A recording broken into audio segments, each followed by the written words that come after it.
Ngayong holiday season, kabi-kabila ang mga handaan na pinupuntahan ng mga Pinoy pero dapat pa rin mag-ingat para sa ating kalusugan. At kaugnay niyan, makakausap natin si DOH spokesperson, Assistant Secretary Albert Domingo. Magandang umaga at welcome po sa Balitang Hali. Magandang umaga, at magandang umaga sa lahat ng mga kapuso na nanonood at nakikinig sa atin ngayon. Opo, hindi po maiwasan na tuwing Pasko maraming handaan at kainan na dinadaluhan ng mga Pinoy. Paano pa rin ba matitiyak na maging healthy kapag ganitong panahon? Nako Rafi, naalala ko lang ang aking personal experience. Sigurado ako marami ng mga kapuso ang nararamdaman ngayon. Galing tayo sa mga party, iniimbitahan tayo. Hindi ho natin kailangang tunggaban at kainin kagad ng sunod-sunod ang lahat na nakikita natin na mataba, maalat, matamis at mamantika. Ang para po ng Department of Health ay hinay-hinay lang po, tikim-tikim, at huwag natin kalimutan yung pinggang Pinoy. Yung plato po natin, kapag ating hinati, yung sa kalahati nun, dapat ay prutas at gulay. Tapos yung fruit salad, hindi counted yun, Rafi, matamis yun. Pag sinabing prutas at gulay, yung mga salad, yan, yung mga pako salad, o kaya mga boiled and steamed vegetables, kaya rin yan.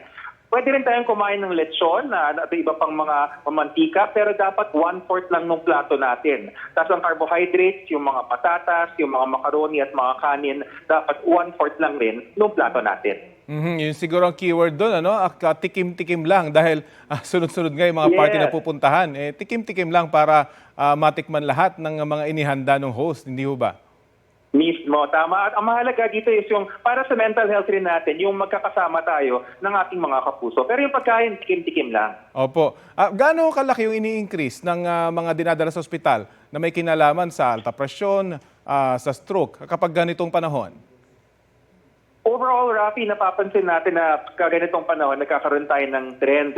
Nagsimula na kami magbilang kahapon, December 21, para dito sa ating panahon na holiday season. Pero hindi pa natin mako-compare. Pero masasabi namin na throughout the years, talagang dumadami ang mga pasyente na may heart attack, may stroke sa ER. Kaya importante talaga yung ating paghihinay-hinay dun sa mga mataba, matamis at maalat at mamantika. Dahil po ba dito mas naghahanda na mga ospital sa mga ganitong kaso? Opo, naghahanda po ako dyan, saka ihabol ko lang rin, yung alak, pinakamaganda talaga, wag na tayong uminom. Pero kung hindi mapigilan, dapat iwasan natin yung tinatawag na binge drinking, yung talagang nagpapakalasing na dire-diretso. Kasi hindi lamang yung problema sa tayo natin at pati sa utak, baka ma-stroke kapag ikaw ay masyadong maraming na alcohol. But at the same time, yung ating road traffic injuries, yung mga banggaan sa kalye dahil nalalasing. Of course, yung designated driver na scheme, dapat ganun pa rin po pinapatupad, hindi ho ba? Tama po yan, designated driver. Alam niyo sa mga barkada, sa mga pamilya, merong usually na hindi talaga umiinom or mahina uminom or may allergy sa alcohol. O kaya magpo-volunteer, na talagang ayaw ng uminom. Very good yun. Siya na po dapat ang ipagmaneho natin. Kung walang magmamaneho, hayaan mo natin na matulog na lang muna tayo, sleep over na lang muna. Pagkatapos po ng Pasko, bagong taon naman yung inaabangan, naghahanda na po ba yung mga ospital para sa mga posibleng maputukan?